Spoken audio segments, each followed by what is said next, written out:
Halo, Assalamualaikum warahmatullahi wabarakatuh.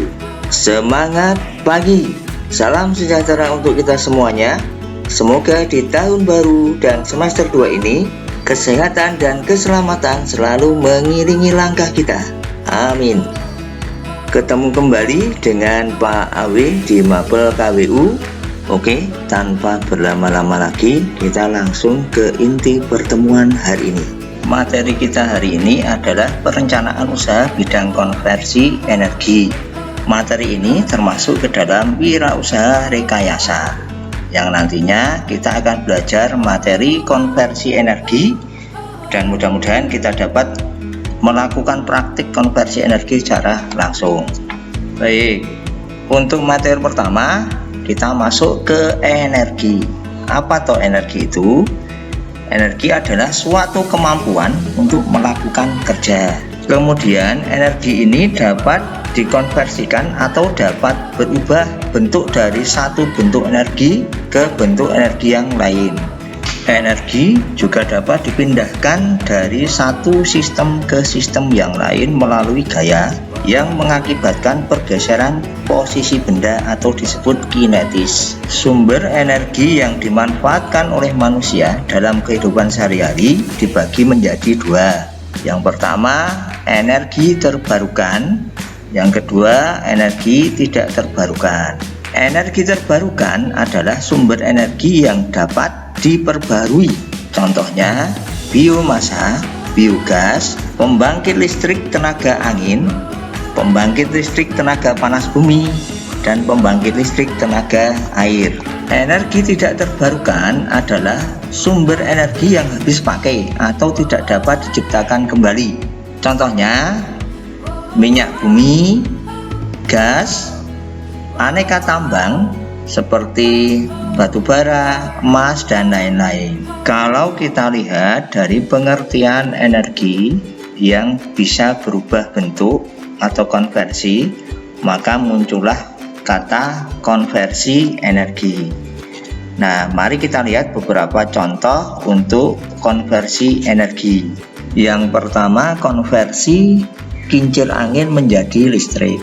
Awalnya angin menjadi listrik. Caranya, angin akan menggerakkan baling-baling yang nantinya akan dihubungkan dengan generator.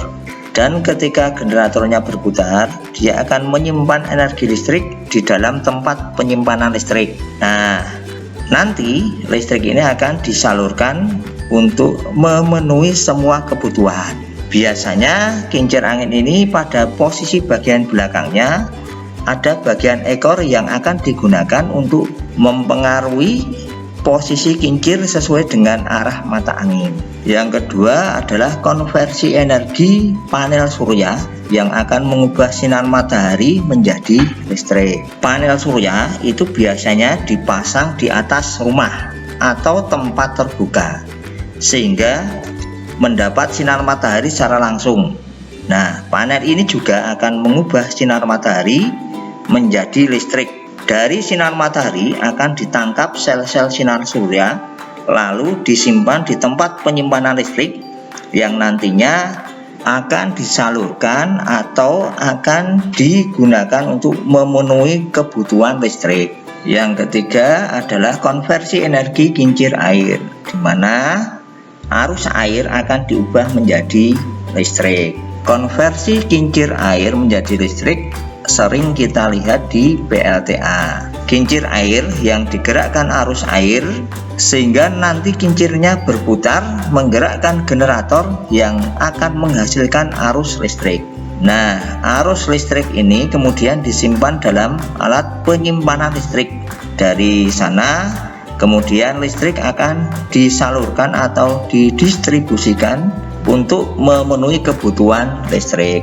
Yang keempat, konversi energi biogas atau merubah kotoran hewan menjadi gas atau bahan bakar.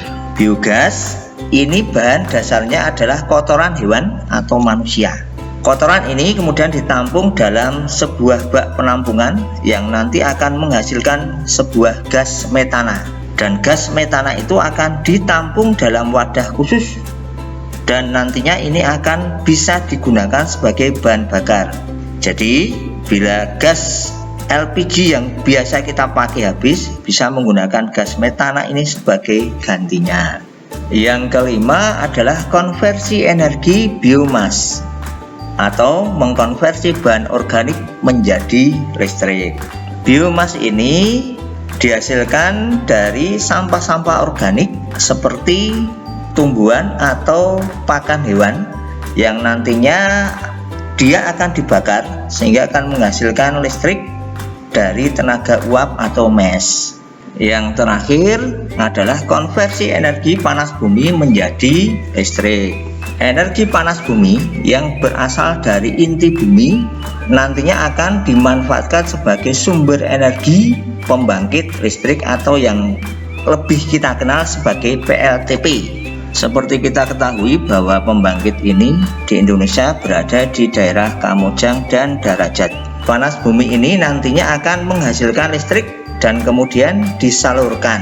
Misalkan PLTP Kamojang ini akan menyuplai kebutuhan listrik di daerah Pulau Jawa.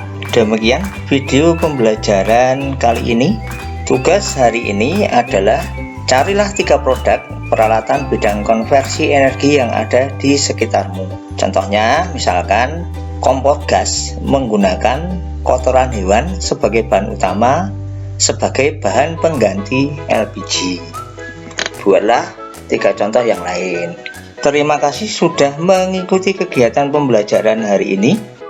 Jangan lupa selalu like, comment, share, dan subscribe channel YouTube ini.